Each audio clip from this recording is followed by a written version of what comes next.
اعوذ باللہ من الشیطان الرجیم، بسم اللہ الرحمن الرحیم۔ تفسیر جلالین ہم پڑھ رہے ہیں، سورہ نساء آیت نمبر 89 تک ہم نے پڑھ لیا تھا، 89 تک ہو گیا ہے۔ انشاءاللہ اب آیت نمبر 90 سے ہم آغاز کریں گے۔ دیکھیے عبارت کی طرف، الا الذین یصلون الی قوم بینکم وبینہم میثاق او جاؤکم حصرت صدورهم ان یقاتلوکم او یقاتلوا قومهم ولو شاء اللہ لسلطهم علیکم فلقاتلوکم فإن اعتزلوكم فلم يقاتلوكم وألقوا إليكم السلم فما جعل الله لكم عليهم سبيلا۔ جی، بڑی آیت ہے۔ اب اس کے اندر آپ نے دیکھنا ہے إِلَّا الَّذِينَ يَصِلُونَ۔ اب بات پیچھے سے کیا چل رہی ہے؟ وَاقْتُلُوهُمْ حَيْثُ وَجَدتُّمُوهُمْ، میدان جنگ میں جب کفار تمہارے مقابلے کے لیے آ جائیں تو تم جہاں بھی انہیں پاؤ انہیں قتل کر دو۔ ٹھیک ہے، یہ جہاد کی ترغیب دلائی جا رہی ہے، احکام جہاد بتلائے جا رہے ہیں۔ تو یہاں پیچھے ایک بات گزر چکی، لیکن اس میں اس مسئلے میں کون سا ایکسیپشن ہے اس کا ذکر کر رہے ہیں۔ إِلَّا الَّذِينَ يَصِلُونَ إِلَىٰ قَوْمٍ بَيْنَكُمْ وَبَيْنَهُمْ مِيثَاقٌ، مگر ان لوگوں کو قتل نہ کرو جو ایسی قوم سے تعلق رکھتے ہوں کہ تمہارے اور ان کے درمیان امن کا معاہدہ ہوا ہو۔ اگر کوئی ایگریمنٹ ہوا ہے دو قوموں کے درمیان، یعنی تمہارا اور کسی دوسری قوم کے ساتھ، قبیلے کے ساتھ ایگریمنٹ ہوا ہے، پیس ایگریمنٹ ہوا ہے، اور یہ جو دشمن جا کر پیس ایگریمنٹ والے اس قبیلے کے ساتھ مل جاتے ہیں تو تم نے اس کو نہیں مارنا ہے۔ ٹھیک ہے، یعنی کہ آپ نے اپنے معاہدے کی پاسداری کرنی ہے۔ ہم آگے دوسرا کون؟ او جاؤکم حصرت صدورهم ان یقاتلوکم او یقاتلوا قومهم، یعنی یا پھر تمہارے پاس اس حال میں آئیں کہ ان کے دل تم سے لڑائی کرنے سے تنگ آ چکے ہوں، یا تمہارے ساتھ مل کر اپنی قوم سے لڑے۔ اب یہاں پر انہیں بھی قتل کرنے سے منع کیا جا رہا ہے کہ جو لوگ مجبوری میں لڑنے کے لیے آئے تھے اور پھر جو ہے ہتھیار ڈال دیتے ہیں، کہتے ہیں کہ ہمیں نہیں لڑنا، یا پھر وہ جو ہے آ کر تمہارے ساتھ مل جاتے ہیں اور تمہارے بھی ہاف لڑتے ہیں، یعنی تمہاری فوج میں شامل ہو جاتے ہیں، تو ایسے لوگوں کو بھی تم نے نہیں مارنا ہے۔ وَلَوْ شَاءَ اللَّهُ لَسَلَّطَ عَلَيْهِمْ، اور اگر اللہ چاہتا تو ضرور تم پر انہیں مسلط کر دیتا۔ فَلَقَاتَلُوكُمْ، جی، تو وہ بے شک تم سے لڑتے۔ پھر اگر فَإِنِ اعْتَزَلُوكُمْ فَلَمْ يُقَاتِلُوكُمْ، تو پھر اگر وہ تم سے دور رہیں اور نہ لڑیں، جی، اور تمہاری طرف سلامتی کا پیغام بھیجیں، وَأَلْقَوْا إِلَيْكُمُ السَّلَمَ، یعنی کہ انہوں نے سلامتی کا پیغام تمہاری جانب بھیجا، اس صورت میں بھی کہتے ہیں فَمَا جَعَلَ اللَّهُ لَكُمْ عَلَيْهِمْ سَبِيلًا، تو اللہ نے تمہیں ان پر لڑائی کا کوئی راستہ نہیں رکھا ہے، تو ایسی صورت میں تم نے ان سے لڑنا نہیں ہے۔ تو تین طرح کے ایکسیپشنز ذکر کیے۔ دیکھیے سب سے پہلے کیا بیان کر رہے ہیں، گزشتہ آیت میں قتل کا حکم دیا گیا تھا، اب فرمایا جا رہا ہے کہ جو کچھ بھی ہم نے ذکر کیا پیچھے اس میں سے کون لوگ خارج ہیں، ان سے قتال نہیں کیا جائے گا۔ تو تین طرح کے گروپ ہیں۔ نمبر ایک، وہ لوگ جن کا ایسی قوم سے تعلق ہو جن سے تمہارا امن کا معاہدہ ہو چکا ہو۔ نمبر دو، وہ لوگ جو تم سے لڑائی نہ کریں، ان تم سے لڑنا نہیں چاہتے۔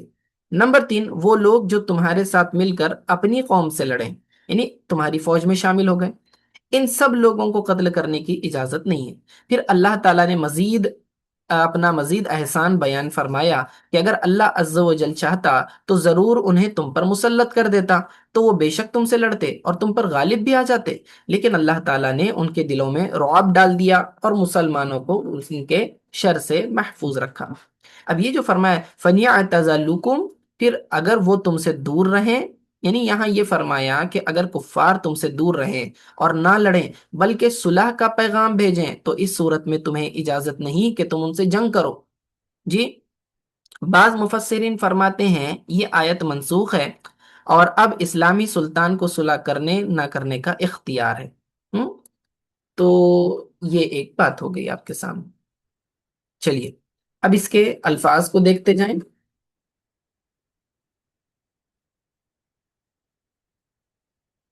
الفاظ کیا ہیں اس کے؟ الا الذین، بے شک وہ لوگ، مگر وہ لوگ، الا استثناء کے ہے، مگر وہ لوگ، الذین یصلون الی قوم، یصل الیجیئون یعنی جانے والے لوگ، ہاں، وصل یصل کا معنی ہوتا ہے پہنچ جانا۔ ہم؟ یصلون الی قوم، وہ کسی قوم کے پاس پہنچ گئے۔ کون سی قوم؟ بینکم و بینہم میثاق، تمہارے درمیان، بینکم تمہارے درمیان، و بینہم اور ان کے درمیان، میثاق ایک عہد ہے، عہد بالامان لہم ولم ولمن وصل الیہم کما عہد النبی صلی اللہ علیہ وسلم ہلال بن ویمر الاسلمی، جس طرح کے حضور صلی اللہ علیہ وسلم نے عہد کیا تھا ہلال بن ویمر اسلمی کے ساتھ۔ ٹھیک ہے، تو اگر اس طرح کا عہد و پیمان ہو جائے، تمہارا امن کا پہلے سے پیس ایگریمنٹ ہے اور یہ لوگ ان سے جا کر ملتے ہیں تو تم نے ان کے ساتھ نہیں لڑنا۔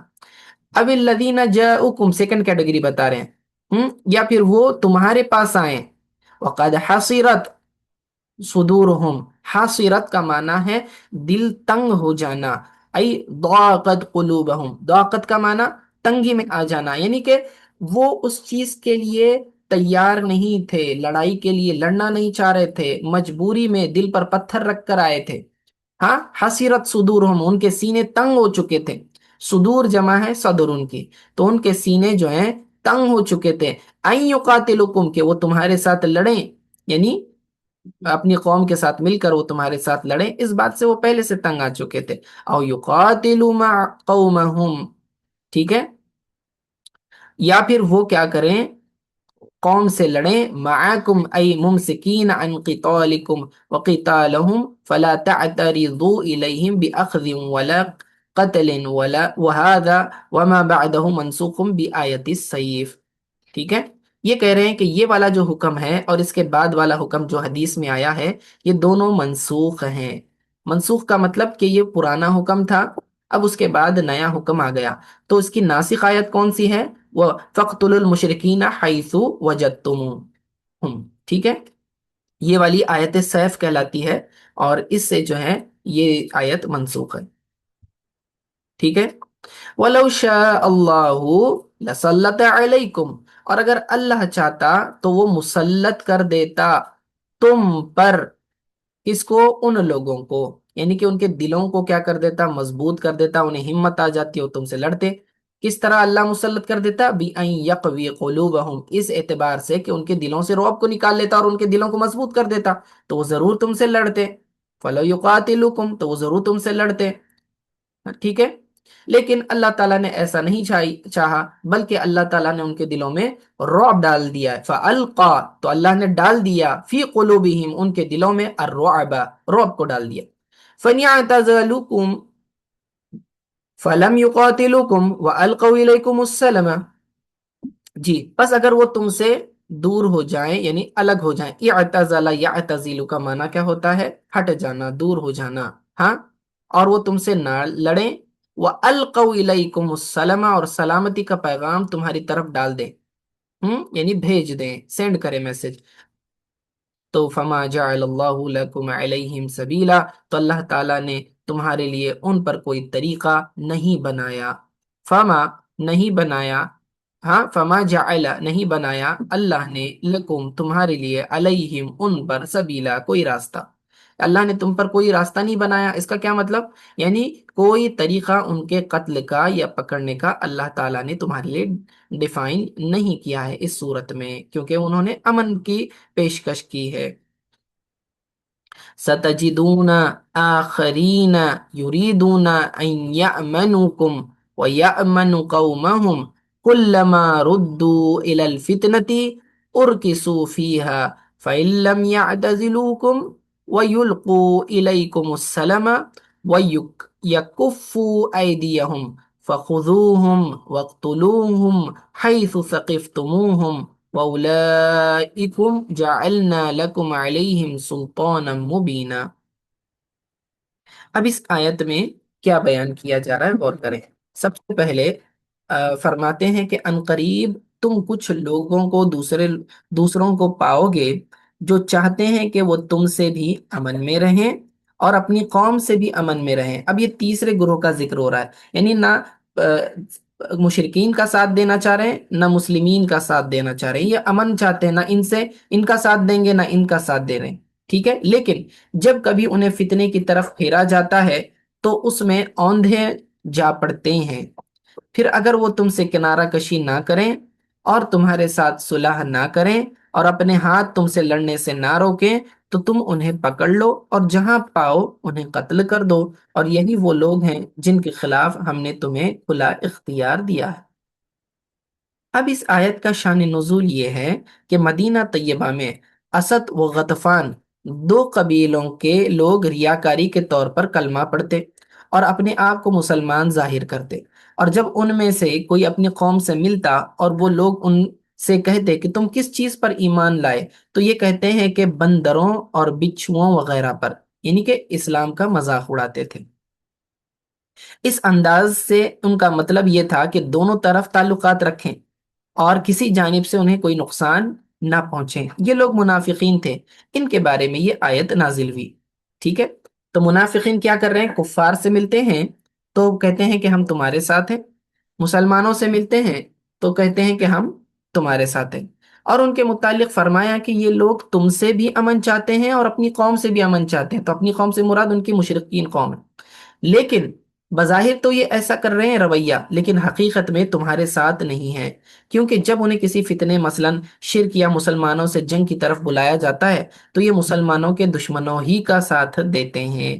مزید ان کے متعلق فرمایا کہ اگر یہ لوگ تمہارے ساتھ جنگ کرنے سے باز آ کر ایک طرف نہ ہو جائیں اور تمہارے ساتھ صلح نہ کریں تو ان کے کفر اور غداری اور مسلمانوں کو نقصان پہنچانے کے سبب ہم نے تمہیں ان کے قتل کرنے کا کھلا اختیار دیا ہے، ٹھیک ہے جی۔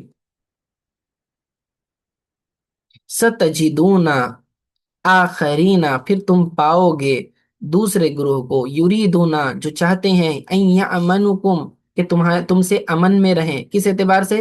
باظہار الایمان عندکم، تمہارے سامنے ایمان کا اظہار کریں گے اور تم سے امن چاہیں گے، کیونکہ اگر تم نے ایمان کا اظہار کیا تو انہیں لگے گا کہ تم مسلمان ہو اور تم مسلمانوں سے تو جنگ نہیں کریں گے۔ وَيَأْمَنُ قَوْمَهُمْ، اور اپنی قوم سے بھی امن چاہتے ہیں، کس اعتبار سے؟ بالکفری، کفر کا اظہار کر کے، اذا رجعوا الیہم، جب وہ ان کے پاس لوٹتے ہیں، وہم اسد و غطفان، اور وہ قبیلہ اسد اور قبیلہ غطفان تھا جہاں منافقین بھرے پڑے تھے۔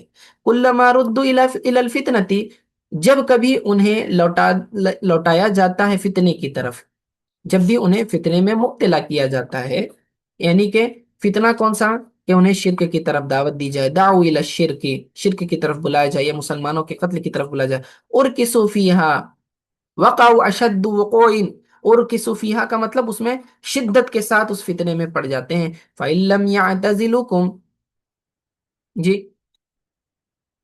وَيُلْقُوا إِلَيْكُمُ السَّلْمَ فَإِن لَّمْ يَعْتَزِلُكُمْ، اگر وہ تم سے جدا نہ ہوں، یعنی کہ چھوڑے نہیں، ترک قتال کو چھوڑ نہ دیں، بِتَرْكِ قِتَالِكُمْ، تم سے جدا ہونے کا مطلب کہ تم سے قتال کو چھوڑ دیں، تم سے جنگ کرنا بند کر دیں۔ وَيُلْقُوا إِلَيْكُمُ السَّلْمَ، اور اگر وہ تمہاری طرف پیغام امن نہ بھیجیں، لم یکفوا ایدیہم، تو پھر ان سے جو ہے ہاتھ کو نہیں روکنا ہے، یعنی کہ انہیں مارنے کی بات ہو رہی ہے۔ فخذوہم، تو انہیں پکڑ لو، وقتلوہم، اور انہیں قتل کر دو، حیث ثقفتموہم، جہاں کہیں انہیں تم پاؤ۔ ثقفتم ای وجدتم، ہاں، ثقفتموہم کا معنی وجدتموہم، جہاں بھی تم انہیں پاؤ۔ وَأُولَئِكُمْ جَعَلْنَا لَكُمْ عَلَيْهِمْ سُلْطَانًا مُبِينًا، تو یہی وہ لوگ ہیں، وَأُولَئِكُمْ، یہی وہ لوگ ہیں، جَعَلْنَا لَكُمْ، جن کے اوپر اللہ تعالیٰ نے ہم نے بنایا ہے، علیہم، ان پر تمہیں، سلطان مبینہ، یعنی کہ کھلا کھلا اختیار ہم نے تمہیں دیا ہے۔ سلطان مبینہ کا جو ہے واضح دلیل مانا ہوتا ہے، برہانن بینن ظاہرن علی قتلہم و سبہم لغدرہم، کیونکہ انہوں نے تمہیں جو ہے غداری کی مسلمانوں کے ساتھ اور کفر کیا، اس سبب سے یہ ظاہر دلیل ہے کہ تم ان سے لڑ سکتے ہو۔ وما كان لمؤمن ان يقتل مؤمنا، اب پہلے جو ذکر ہوا کفار کا، دوسرا منافقین کا ذکر ہوا، اب تیسرا مؤمنین کے قتل کا حکم ارشاد کیا جا رہا ہے کہ اگر کوئی شخص کسی مومن کو قتل کر دے تو اس کا کیا حکم ہے، کہتے ہیں وما كان لمؤمن ان يقتل مؤمنا، اور کسی مسلمان کے لیے جائز نہیں ہے کہ وہ کسی دوسرے مسلمان کو قتل کرے، الا خطأ، مگر یہ کہ غلطی سے ہو، ومن قتل مؤمنا خطأ، اور جس کسی نے کسی مومن کو غلطی سے قتل کیا، فتحریر رقبت، تو پھر ایک غلام آزاد کرنا ہے، مؤمنۃ یعنی مسلمان غلام آزاد کرنا ہے، ودیۃ مسلمۃ الی اہلہ، اور جو ہے دیت ادا کرنا ہے اس کے وارثین، اس کے گھر والوں کو، الا ان یصدقوا، مگر یہ کہ وہ تم پر اس چیز کو معاف کر دیں، ٹھیک ہے۔ فَإِنْ كَانَ مِنْ قَوْمٍ عَدُوٍّ لَكُمْ وَهُوَ مُؤْمِنٌ فَتَحْرِيرُ رَقَبَةٍ مُؤْمِنَةٍ، جی، پھر اگر وہ مقتول تمہاری دشمن قوم سے ہو اور وہ مقتول خود مسلمان ہو تو صرف ایک غلام، مسلمان غلام کا آزاد کرنا لازم ہے۔ وَإِنْ كَانَ مِنْ قَوْمٍ بَيْنَكُمْ وَبَيْنَهُمْ مِيثَاقٌ، اور اگر وہ ایسی قوم ہے کہ تمہارے اور ان کے درمیان امن کا معاہدہ ہو، تو کہتے ہیں فدیۃ مسلمۃ الی اہلہ، تو دیت دینا پڑے گا، دیت دی جائے گی، جی، اس کے گھر والوں کو، وتحریر رقبۃ مؤمنۃ، اور ایک غلام، مومن غلام کو بھی آزاد کرنا ہوگا۔ فمن لم یجد، اور اگر کوئی یہ نہ پائے، یعنی کہ غلام نہ پائے، غلام آزاد نہیں کر سکتا، کہتے فصیام شہرین متتابعین، تو 2 مہینے کے روزے رکھنا پڑے گا مسلسل، پے در پہ، لگاتار 2 مہینے کے روزے رکھنا پڑے گا، توبۃ من اللہ، اللہ تعالیٰ کی طرف سے یہ توبہ، یعنی اللہ کی بارگاہ میں توبہ کرنے کا یہ طریقہ ہے، وَكَانَ اللَّهُ عَلِيمًا حَكِيمًا، اور اللہ تعالیٰ بڑے بڑے ہی علم والا ہے، حکمت والا ہے۔ جی، اب اس میں ذرا تفصیل ہے، یہ قتل کے احکام چل رہے ہیں، تو یہاں مومنین جو قتل ہو جاتے ہیں تو ان کے احکام بیان کر رہے ہیں۔ جی، قدوری کے اندر یہ اس کے تفصیلی مسائل آپ کو مل جائیں گے، لیکن میں خلاصہ ذکر کر دیتا ہوں کہ جب کبھی کوئی آدمی کسی مسلمان کو جان بوجھ کر قتل کرتا ہے، جان بوجھ کر، تو قتل عمد کہلاتا ہے۔ قتل عمد میں جو ہے قصاص لازم آتا ہے۔ قصاص کا معنی یہ کہ مقتول کے گھر والے یہ دعویٰ کریں گے کہ فلاں شخص نے میرے رشتہ دار کو قتل کیا اور بدلے میں ہم چاہتے ہیں کہ اسے قتل کیا جائے، تو اسلامی حکومت کیا کرتی ہے، اس کو سزائے موت کا حکم دیتی ہے، ڈیتھ پینالٹی۔ دوسرے بھی ملکوں کے اندر یہ قانون ہوتا ہے کہ جب مرڈر ثابت ہو گیا، کسی نے کسی کا مرڈر کیا، تو اسے کیا کر دیا جاتا ہے، اس کے بدلے اس کو قتل کیا جاتا ہے، سزائے موت کا حکم دیا جاتا ہے۔ یہ ایک مسئلہ قتل عمد ہے، لیکن آیت جس قتل کی بات کر رہی ہے وہ قتل خطا ہے، جی، قتل خطا کے بارے میں بات ہو رہی ہے، یعنی غلطی سے۔ یہ آیت مبارکہ عیاش بن ربیع مخزومی کے بارے میں نازل ہوئی۔ ان کا واقعہ یوں ہے کہ وہ ہجرت سے پہلے مکہ مکرمہ میں مسلمان ہو گئے اور گھر والوں کے خوف سے مدینہ طیبہ جا کر پناہ گزین ہوئے۔ ان کی ماں کو ان سے بہت بے قراری ہوئی، اور اس نے حارث اور ابو جہل اپنے دونوں بیٹوں سے جو عیاش کے سوتیلے بھائی تھے یہ کہا کہ خدا کی قسم، نہ میں سائے میں بیٹھوں گی، نہ کھانا چکھوں گی، اور نہ پانی پیوں گی جب تک تم عیاش کو میرے پاس نہ لے کر آؤ۔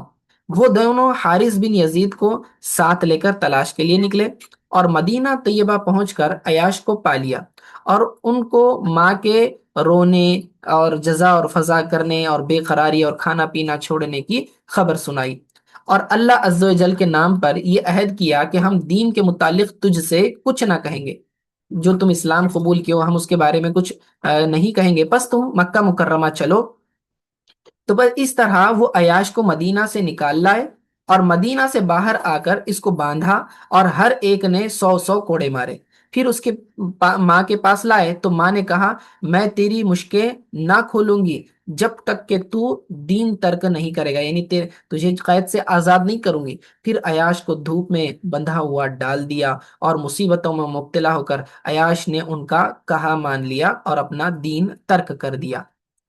اس پر حارث بن زید نے عیاش کو ملامت کی اور کہا تو اسلام پر تھا، اگر یہ حق تھا تو نے حق کو کیوں چھوڑ دیا، اور اگر باطل تھا تو باطل دین پر رہا۔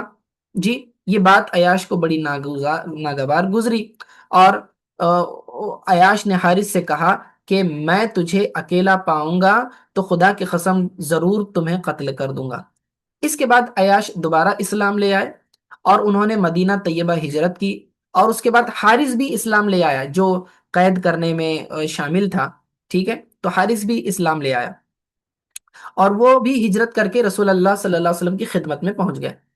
لیکن اس روز عیاش موجود نہ تھے، اور انہیں جو ہے عیاش کے آ، جو ہے عیاش موجود نہ تھے، اور انہیں حارث کے اسلام کی اطلاع ہوئی۔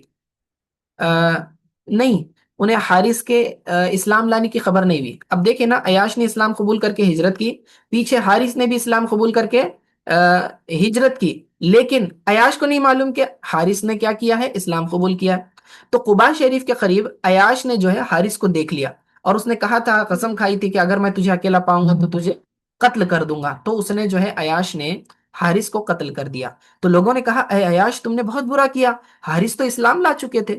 اس پر عیاش کو بہت افسوس ہوا، کیونکہ انہیں پتہ ہی نہیں تھا، غلطی سے انہوں نے وہ قتل کر دیا۔ تو انہوں نے رسول اللہ صلی اللہ علیہ وسلم کی خدمت اقدس میں حاضر ہو کر پورا واقعہ عرض کیا، اور کہا کہ مجھے قتل کے وقت تک اس کے اسلام کی خبر ہی نہ ہوئی تھی۔ اس پر یہ آیت کریمہ نازل ہوئی اور کفارے کی صورت بیان کی ہے۔ تو یہاں جو فرمایا ومن قتل خطأن، کہ جو غلطی سے قتل کرے، جی، تو اس کی پھر تفصیل آگے آئی ہوئی ہے۔ تو 4 صورتیں ہیں، ان چاروں کے اندر تھوڑی سی تفصیل ہے، انشاءاللہ تعالی ہم اگلے درس میں اس کو سمجھائیں گے۔ آج کے لیے اتنا کافی ہے، وما علینا الا البلاغ۔